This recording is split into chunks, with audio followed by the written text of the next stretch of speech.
बातचीत के हमारे इस खास कार्यक्रम में आप सबका स्वागत। हरियाणा चुनाव को लेकर के राहुल गांधी का जिस तरीके से, जिस बेसब्री से इंतजार हो रहा था कि हरियाणा में राहुल गांधी की रैलियां, जनसभाएं कब शुरू होंगी, फाइनली उसकी शुरुआत हो चुकी है।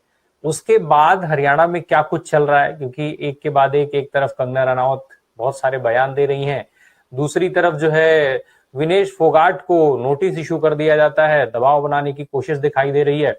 वहीं इसके अलावा मोदी जी की जो जिस हिसाब से रैलियां होनी चाहिए उस हिसाब से रैलियां अभी तक शुरू नहीं हुई हैं। तो ये सारे सवाल हरियाणा इलेक्शन से इस समय जुड़ते हुए दिखाई दे रहे हैं, जिनकी चर्चा कहीं ना कहीं हो रही है सोशल मीडिया पर। इस तरीके की तमाम सारे स्टेटमेंट आपको देखने को मिल जाएंगे जहां पर लोग इस तरीके की बातें करते हुए दिखेंगे। इस तरीके के जितने भी सवाल हमने खंगाले हैं उनके जवाब लिए जाएंगे हेमंत अत्री सर से। जैसा आप देख पा रहे हैं, मौजूद है हमारे साथ हेमंत सर। हेमंत सर, बहुत स्वागत है आपका। सर, राहुल गांधी जिनका इंतजार लगातार हरियाणा कर रहा था, अब तो उनकी जनसभा शुरू हो गई, क्या माहौल बदल रहा है? देखिए राय साहब, कल जब राहुल गांधी आए थे, जब दोपहर को 12:30 बजे वसंत में उतरे और उसके बाद बरवाला गए, उससे पहले जो हरियाणा का चुनाव था वो तमाम कारणों के चलते नैरेटिव विहीन था। कोई नैरेटिव नहीं था किसी भी तरीके का। कांग्रेस पार्टी एक तरीके से चुनाव लड़ रही थी और भारतीय जनता पार्टी केवल और केवल कंफ्यूजन फैलाने का काम कर रही थी। तो कल राहुल गांधी जैसे ही आए, और आपने देखा होगा दोनों जनसभाएं जो उन्होंने संबोधित की, उसके बाद पूरे चुनाव अभियान, चाहे वो कांग्रेस का हो चाहे भाजपा का हो, उसका मिजाज ही बदल गया। उन्होंने एक एक मुद्दा जो हरियाणा के लोगों से जुड़ा हुआ मुद्दा है उसको इतना बारीकी से और इतनी संवेदनशीलता के साथ छुआ कि भारतीय जनता पार्टी के पास अब मुंह दिखाने की जगह नहीं है, मुंह छुपाने की जगह भी नहीं है। देखिए क्या क्या कहा उन्होंने सबसे महत्वपूर्ण बात कही नशे की, कि हरियाणा का यूथ जिस तरीके से नशे की गिरफ्त में आ रहा है, और नशे का ओरिजिन उन्होंने कहां जोड़ा, अडानी की जो वो पोर्ट है वहां से 3,000 किलो हेरोइन का, और उसके बाद जो एक्यूज थे उनके खिलाफ कोई कार्रवाई ना होने का, यहां से शुरू किया। उसके बाद वो उसको ले गए जो हमारे जो पढ़े लिखे शिक्षित युवकों का जो पलायन है विदेशों के अंदर, और जो बेरोजगारी की पूरी समस्या थी उसको कनेक्ट किया, और इतना बारीक कनेक्ट किया जो जीटी रोड बेल्ट की दुखती रग आप कह सकते हैं। जीटी रोड बेल्ट में क्या हो रहा है आज की तारीख में? आप पानीपत से चलिए, करनाल, कुरुक्षेत्र, अंबाला तक लोग अपनी बच्चे जो अपनी है वो पढ़ाई के बाद जमीनें बेच बेच के डोंकी रूट से तमाम घूमते फिरते जंगलों से नदियों से अपनी जान की बाजी लगा के अमेरिका तक पहुंच रहे हैं, डोंकी रूट्स। उसकी जो उन्होंने व्यथा सुनाई, उससे कहीं ना कहीं जो पूरी जो ये बेल्ट है जीटी रोड बेल्ट, वो भी स्तब्ध रह गई, क्योंकि सुना तो सबने था, और 2 दिन पहले आपने देखा उन्होंने जो वीडियो जारी किया था, उस पूरे कथानक से सबने अपने आप को कनेक्टेड फील किया ऐसा। तो उससे उसके बाद जो बीजेपी का जो भी सारी की सारी साजिशें, षड्यंत्र, दलितों का आरक्षण और उपेक्षित वर्ग और ये जितने भी मतलब नैरेटिव संभव था, उन्होंने बीजेपी को उसी की पिच पर, हरियाणा 10 साल से उनकी पिच है, नेचुरली उनका सत्ता है, उसको बेनकाब कर दिया बुरे तरीके से। और बीजेपी आपने देखा वो उसके बाद बिल्कुल बैकफुट पे आ गई। आज अमित शाह आ रहे हैं, कोई ना कोई नया कुछ न कुछ लाएंगे, वो मसाला की जो पुड़िया नहीं निकालेंगे कोई ना कोई। लेकिन कल से जब आप देख रहे हैं, जब से कल राहुल आए थे, उसका नेट टेक अवे बहुत ज्यादा है। एक तो जैसे मैंने कहा कि चुनाव का मिजाज बदल दिया, दूसरा उन्होंने एक बहुत महत्वपूर्ण काम और किया।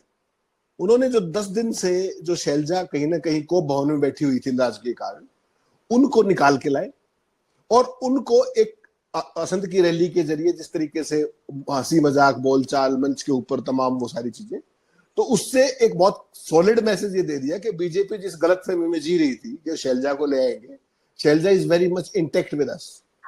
और जो पूरी दलित वोटों में जो सेंध लगाने की बीजेपी का चाल थी, वो भी नेस्तनाबूद ऑटोमेटिकली हो गई। कुछ कहने की भी जरूरत नहीं पड़ी, उसके लिए कुछ कहने की जरूरत नहीं थी, बस वो आई, मंच पे आई, भाषण दिया और सारी कहानी क्लियर हो गई। और उसके बाद वो लगातार टोहाना में, अपने हिसार में रैली में, आज वो सिरसा में रैलियां कर रही है जब हम बात कर रहे हैं। तो वो जो एक बीजेपी का जो नैरेटिव को लेके उड़ने की बात थी, दूसरों का नैरेटिव उधार ही लेते, इनके पास अपना तो कुछ है नहीं, तो उस चले गांधी और जो उनके काडर से, देखिए आपने देखा प्रधानमंत्री जी 2 जनसभाएं करके गए, मैं उसको रैली नहीं कहता। कुरुक्षेत्र की आपने देखी 5,000 आदमी थे, गोहाना में आपने देखी 10,000 आदमी थे। तो 10,000 आदमी में हरियाणा में जनसभा ही होती है, रैली नहीं होती। Rally is far beyond a thing. टेंटों में रैलियां नहीं की जाती हैं कभी ट्रेडिशनली।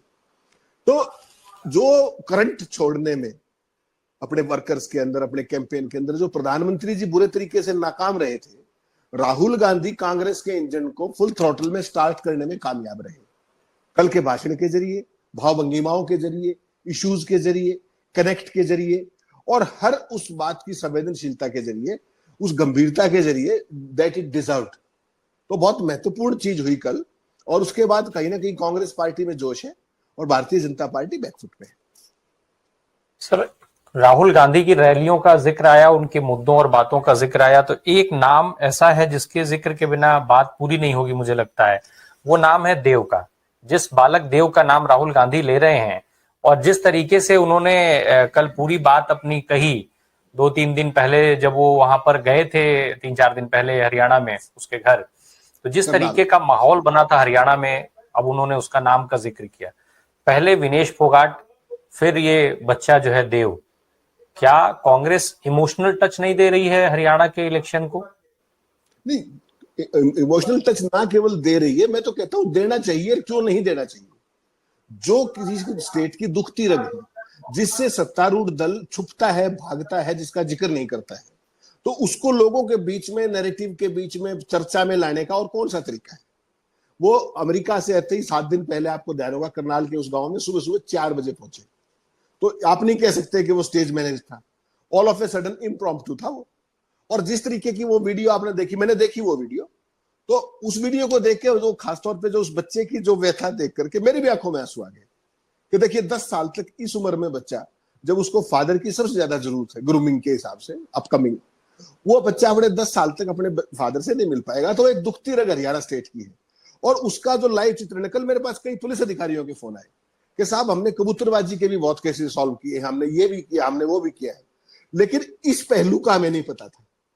लोग जाते हैं डोंकी रूट से, सारी चीजें, उनके कष्ट, व्यथा, सारी बात, लेकिन उनके परिवारों में बच्चों के साथ ये होता है, या माँ बाप मर जाते हैं, वो 10-10 साल तक आ नहीं पाते। तो बहुत सारे जो सीनियर ऑफिसर्स हैं उन्होंने मुझे कहा कि साहब इस पहलू का हमें नहीं पता था। तो राहुल गांधी ने कहीं ना कहीं हरियाणा प्रदेश के अंदर जो छुपाया गया सत्य था, उसको बेनकाब करके जनता के सामने रख दिया कि देखिए ये भी आपकी पीड़ा है, जिससे सरकारें मुंह छुपाती है। और उन्होंने ये भी कहा कि हमें ये हरियाणा नहीं चाहिए, हमें वो हरियाणा चाहिए कि जब सारे बच्चे अपने माँ बाप, तो एकदम एक नया पर्सपेक्टिव दिया उन्होंने उस पूरे इशू को भी, उस प्रॉब्लम को भी, और उस सॉल्यूशन भी उसका बताया कहीं ना कहीं कि इसको हम ऐसे एड्रेस करना चाहते हैं। तो राय साहब, मुझे लगता है कि जब बहुत दिनों से इस देश की सियासत में एक नैरेटिव लूज हो गया था कंप्लीटली, और गाली गलौज की भाषा, एक दूसरे को घटिया दिखाने की भाषा, मुझे लगता है कल वो नैरेटिव हरियाणा से सही वो वापस पटरी पर लौटा है। हालांकि भारतीय जनता पार्टी तो इसमें कभी आएगी नहीं, उनको तो अपना ही करना है, जाट बनाम नॉन जाट, जाट बनाम दलित, वो बनाम वो, उनके पास तो इसके अलावा कोई सिलेबस में है नहीं ना चैप्टर। लेकिन मुझे लगता है कि पहली बार एक ये स्वस्थ प्रतिस्पर्धा उन्होंने कल शुरू की है कि ये इश्यूज हैं, इस पर आप आइए और हम इसमें बातचीत करते हैं। नैरेटिव में लेके आए, प्रचार अभियान का उसका हिस्सा बनाया, और अब वो प्रचार यहां से कैसे बढ़ता है ये देखना बड़ा इंटरेस्टिंग होगा।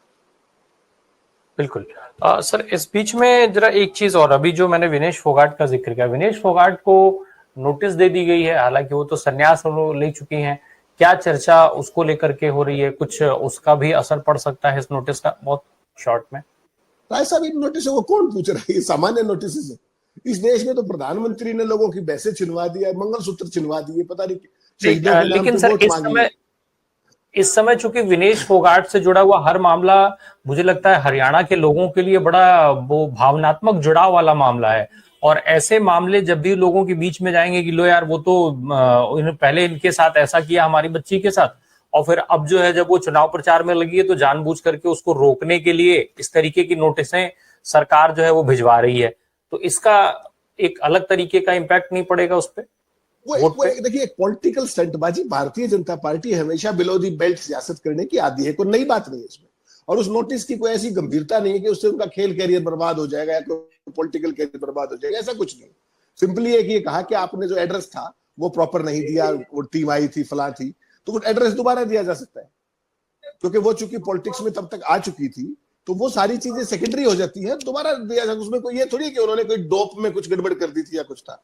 अगर आप अपने घर पे नहीं मिले तो मैं आपका एड्रेस दोबारा ले सकता हूं। What is so great about it?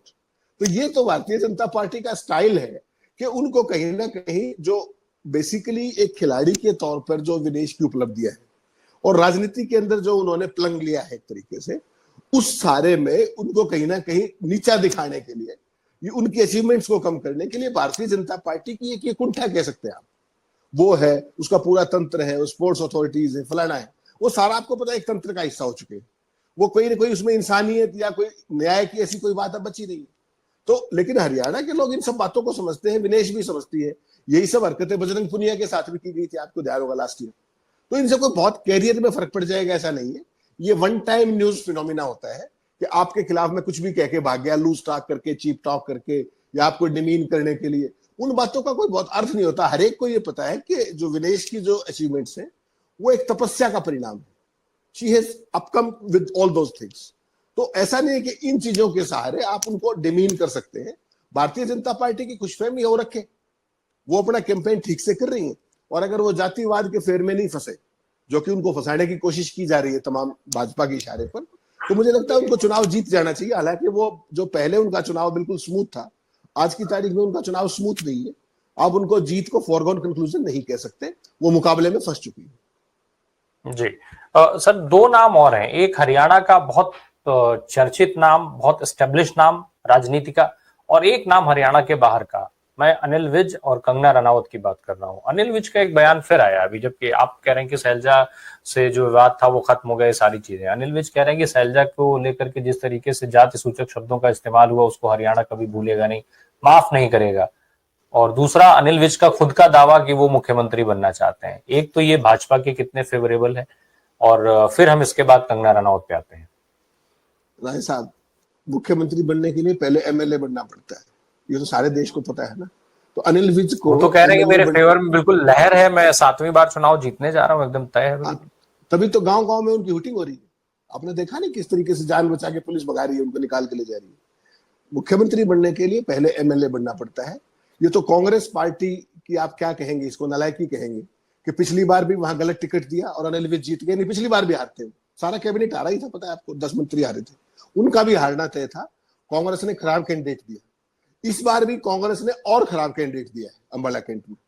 उसके बावजूद जो निर्दलीय लड़की है वो चित्रा सरवारा, वो जबरदस्त फाइट दे रही है, और अनिल विज के हाथों के तोते उड़े हुए हैं। और ये गेम जो है ना मुख्यमंत्री बनने वाला, इस खेल को समझिए आप। अमित शाह 2-2 कह चुके हैं कि मुख्यमंत्री पद के दावेदार हमारे चेहरा जो है नायब सिंह सैनी। अमित शाह ने कह दिया 2 बार। उसके बाद मोहनलाल पटौली जैसे तमाम लोग जो कहते घूम रहे हैं कि वो वही हमारा चेहरा है। अब आप इसमें इंटरेस्टिंग देखिए, फिर से कंफ्यूजन फैलाने की बात है।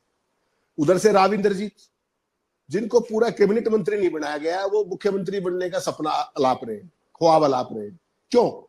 क्योंकि दक्षिण हरियाणा की जो 11 सीटें हैं इरवाल की, उनके लोगों को फिर ठगना है इसी नारे के जरिए। और इस बार तो उनकी खुद की बेटी भी फंसी हुई है टेली में बुरे तरीके से। जो आरती राव का चुनाव है बिल्कुल भी स्मूथ नहीं है, फंसी हुई है वो चुनाव के अंदर, मुकाबले में फंसी हुई। वही हालत, उन्होंने भी कहा कि मैं मुख्यमंत्री बन सकता हूं। अरे आप पहले कैबिनेट मंत्री तो बन जाइए, सब सीनियर मोस्ट एमपी है, राज्य कैबिनेट मंत्री तो कोई बना नहीं रहा, महकमे का आपका किसी को पता नहीं। तो ये एक कंफ्यूजन इधर से। दूसरा कंफ्यूजन कौन? अनिल विज। ये इनकी फेवरेट पिच है राय साहब, इससे आपको कोई बहुत ज्यादा वो प्रभावित होने की जरूरत नहीं है। मेरा एमएलए बनने का जुगाड़ नहीं है, मैं मुख्यमंत्री बनने की बात कर रहा हूं, इसका मतलब समझिए ना। जिस ठीक है, अनिल विज को जब सरकार बदली, मनोहर लाल की छुट्टी हुई, नायब सिंह सैनी आए, जिसको पार्टी ने मंत्री बनाना उचित नहीं समझा, वो मुख्यमंत्री के सपने पाल रहा है। और वो जनता को मूर्खी समझ रखा है इन्होंने। एक को मंत्री नहीं बनाया, कैबिनेट मंत्री, वो मुख्यमंत्री बना फिर रहा है। दूसरे को चुनाव लड़ने के लाले पड़े, वो कह रहा है मैं भी मुख्यमंत्री पद का दावेदार हूं। तो ये सब रहम के पात्र है, और ये कंफ्यूजन फैलाकर अलग अलग रीजंस की वोट हथियाना चाहते हैं। इतनी सी बात। भाजपा की नेता, भाजपा की सांसद कंगना रनावत जी लगातार बयान दे रही हैं, एक के बाद एक बयान उनके आ रहे हैं। वो एक कुछ नए नए तीर अपने तर्कस से निकाल करके लाती हैं, जो फटाफट उसको चला रही हैं। कभी वो किसान आंदोलन में क्या क्या घटनाएं हुई, कभी वो रेप और हत्या और क्या क्या बताने लग जाती हैं। अब वो कह रही हैं कि तीनों कृषि कानून वापस आने चाहिए। भाजपा के लिए काम कर रही हैं कि किसी और के लिए? नहीं, बाकायदा भाजपा के लिए काम कर रहे राय साहब, इस गलतफहमी मत रहिए आप। She is specifically working for BJP. और ये जो पैटर्न है ना, ये ऐसा मत मानिए कि उन्होंने ना समझी कह दिया। बीजेपी के ये उन्होंने थोड़ी कहा है, अभी वो जो नोएडा वाले विधायक उन्होंने भी कहा है परसों, कर लीजिए आप क्या करेंगे। ये सवाल नहीं है, ये बेसिकली क्या है, ये बीच बीच में वाटर टेस्टिंग करते हैं। कोई भी बयान उछाल दिया हवा में और उसका रिस्पॉन्स देखते हैं ये लोग। आप और मैं कहां जानते हैं इनकी खातिर उसको, क्या पता ये रूरल वर्सेस अर्बन करना चाह रहे हैं उससे, किसान बनाम ऑल करना चाह रहे हैं उससे। तो ये बहुत साजिश करता लोग हैं, इनको इतने हल्के में मत लीजिए आप। ऐसा नहीं है कि उसने she said it from nowhere, ये कहीं ना कहीं संगठन में, पार्टी में, संसदीय दल में कहीं ना कहीं चर्चा होगी, तभी तो उनको सपना है। ऐसे तो नहीं कहीं इट केम फ्रॉम नोवेयर, ऐसा तो नहीं हो सकता। कहीं ना कहीं पार्टी फोरम पे पर्दे के पीछे बात हुई होगी ना, तभी कंगना रनावत ये कह रही है। और अकेली कंगना रनावत को मत मानिए इसमें सेल्फ गोल में, ये सेल्फ गोल अकेली उन्होंने नहीं किया। हरियाणा में तो सेल्फ गोल के undisputed champion mister Manohar Lal Khattar है। वो क्या कर रहे हैं, हिसार में गए, वो अपने ही उम्मीदवार को, अपने क्या नाम है, अपने समर्थक को जो पार्टी का, उसने कह दिया कि साहब यहां से तो बीजेपी जीतती नहीं। मनोहर लाल ने उनको धक्के मार के बाहर करवा दिया चुनाव के दौरान। और परसों जब वो अंबाला में थे तो आपने सुना मनोहर लाल ने क्या किया, एक वो बड़ी बड़ी रैलियां करते हैं 300-400 आदमियों की, बैंकेट हॉल्स के अंदर, होटल्स के अंदर बहुत बड़ी रैलियां करते हैं मनोहर जी। ऐसी रैलियां हरियाणा में कभी किसी मुख्यमंत्री ने नहीं की, वैसी करते हैं वो, बंद कमरे में बुद्धिजीवी प्रकोष्ठ और इस तरह की चीजें कर रहे हैं। वहां उन्होंने एक मंच से कहा, आपके पास शायद पता नहीं वीडियो है कि नहीं, मैं भेज दूंगा। उन्होंने कहा कि साहब ये जो बॉर्डर के उस तरफ बैठे हैं सड़क जाम करके बॉर्डर पे, शंभू बॉर्डर पे, ये किसान नहीं है। कल्पना कर सकते हैं आप, 9.5 साल का मुख्यमंत्री, 8वें नंबर का केंद्रीय मंत्री, अपने यहाँ जो 215-16 दिनों से किसान बैठे हुए हैं, उन्होंने कहा कि वो किसान नहीं है। तो क्या आपको लगता है कि जो कंगना ने नासमझी कर दी, मनोहर लाल भी नासमझी कर रहे हैं? नासमझी नहीं है, ये एक खास तरह का नया डिवाइड करने का गेम, और इनके सिलेबस में यूनाइट करना नहीं है राय साहब, ये डिवाइड करने के ही चैंपियन। तो एक जना कहेगा ऐसे कर लो, दूसरा उस पर माफी मांगने के लिए कह देगा, तीसरा उस बयान से खुद को अलग कर लेगा, चौथा उसको उसका व्यक्तिगत। पार्टी के लिए ये कुछ नया नहीं है, स्टैंडर्ड ऑपरेटिंग प्रोसीजर है उनका। तो इसमें जनता समझ चुकी है इनके गेम को, और जनता और किसानों को ये बात बहुत अच्छे से पता है कि जिस दिन मोदी का दांव लग गया, ये तो शुक्र है कि इस बार लोकतंत्र बच गया और उनको पूर्ण बहुमत नहीं मिला, वरना तो कहां तो ये संविधान होता और कहां कोई बात होती। पहले भी कृषि कानून कैसे पास किए थे, सस्पेंड करके विपक्ष को दोबारा कर देते, लेकिन इस बार शायद वो नहीं कर पाएंगे वो। लेकिन उनकी दबी कुचली मंशा जरूर है, क्योंकि देखिए वो ये जो कृषि कानून है ना, ऐसा ये किसानों के लिए नहीं, ये मेरे आपके लिए नहीं, ये उनके फाइनेंसर्स के लिए, जो उनके स्पॉन्सर्स हैं अडानी साहब और अदर्स, ये उनके कल्याण के लिए। इस बार दुर्भाग्य ये है कि वो काम ये कर नहीं पा रहे हैं, मंशा जरूर है, और वो बात कहीं ना कहीं जो आप सुनते हो पर्दे के पीछे, वो कहीं पर्दे के बाहर निकल जाती है, और वो ऐसे नहीं निकलती, उसके पीछे एक डिजाइन है टू टेस्ट द वाटर्स, कि मैंने ये बात कही, इस पे कितना रिएक्शन आया, किस किस सेक्शन से आया, किस किस सेगमेंट से आया, कितना पॉजिटिव आया, कितना नेगेटिव आया। ये सारे काम लगातार बीजेपी में, आरएसएस में चलते हैं लगातार। जी, बयानों का हम जिक्र कर रहे हैं, अब भाजपा कांग्रेस की बात बहुत हो गई, जरा बाकियों की भी बात कर ली जाए। सर, एक तो बहुजन समाज पार्टी की जो मुखिया हैं, उनकी रैली होती है, वो कहती हैं कि भाई अगर यहाँ सरकार बनती है उनके गठबंधन की, तो वो अभय चौटाला को उन्होंने सीएम फेस बना दिया। उधर अभय चौटाला बयान दे रहे हैं कि अगर सरकार हमारी बनी तो भूपेंद्र हुड्डा जेल चले जाएंगे। तो ये जो बयान है, जब बयानों का जिक्र हो रहा है, तो इन बयानों के बारे में भी थोड़ा समझ लें सर आपसे। देखिए, एक चीज तो ऐसा बड़ी क्लियर है, मायावती ने अपना जो भी धरातल था उनका, जो राजनीतिक सारी चीजें थी, एक दौर में आपको पता है बहुत कम साल पहले पार्लियामेंट के अंदर 3रे नंबर की पार्टी थी लोकसभा में, आज उनका कोई नाम लेवा भी नहीं। संसद लोकसभा के अंदर कोई मेंबर है उनका? उसका सिंगल लार्जेस्ट कारण क्या है कि सारे देश को, उनके वोट बैंक को ये बात समझ में आ गई कि तमाम ज्ञात और अज्ञात कारणों से मायावती जी आज बीजेपी के पास बैठी है। मायावती अपना कोई फैसला नहीं कर सकती, उनके सारे फैसले, उनके कैंडिडेट्स, हर चीज, उनके गठबंधन सारी बीजेपी तय करती है। सारे देश को पता लग गया, ये मैं और आप नया नहीं कह रहे। वो कौन से दबाव है, कुछ का लोगों को पता है, कुछ का नहीं पता है। नहीं तो कोई अपनी पार्टी को ऐसे तो गिरवी नहीं रख सकता या आउटसोर्स नहीं कर सकता। और जहां तक अभय चौटाला की बात है, अभय चौटाला बेसिकली क्या है कि ये चुनाव में वो माने या ना माने, एक चीज जो गोपाल कांडा वाला आपने बयान देखा होगा, जिसमें उन्होंने कहा कि हमारा इनेलो का और बसपा का अलायंस है और हम बीजेपी की हैट्रिक बनवाएंगे। उसके बाद वो कितने ही मना करते फिर ले, देश की जनता, प्रदेश की जनता को ये समझ में आ गया है कि वो अलायंस किसने कराया। अभय सिंह उस पर कितने ही तुनक ले, तुनकने से थोड़ी होगा कुछ। वो एम्फेटिकली कह के दिखाएं कि मैं बीजेपी से कभी अलायंस नहीं करूंगा, कहे नहीं कहा उन्होंने, तमाम बार पूछा गया, बड़े सही तौर पे वो उससे ढुलमुल रवैया करते हैं, नहीं करेंगे नहीं करेंगे, हल्के मन से जैसे करता है आदमी रफा दफा करने के लिए। तो बेसिकली एक बात मैंने आपको बहुत पहले इंटरव्यू में भी कही थी कि इनेलो हो, जेजेपी हो या कोई भी हो, ये सब नेचुरल एलाई है बीजेपी की।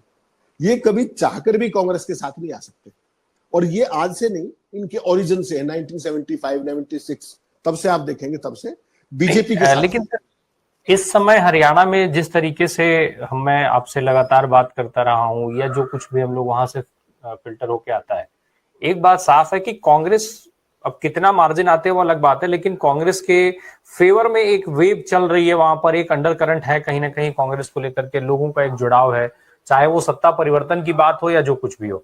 ऐसे मामले में इस समय पर अब भूपेंद्र हुड्डा को जेल भेजने का बयान अभय चौटाला की तरफ से, ये क्या सामान्य इसको समझा जाए केवल राजनीतिक दृष्टिकोण से, या कुछ और भी है इसके पीछे?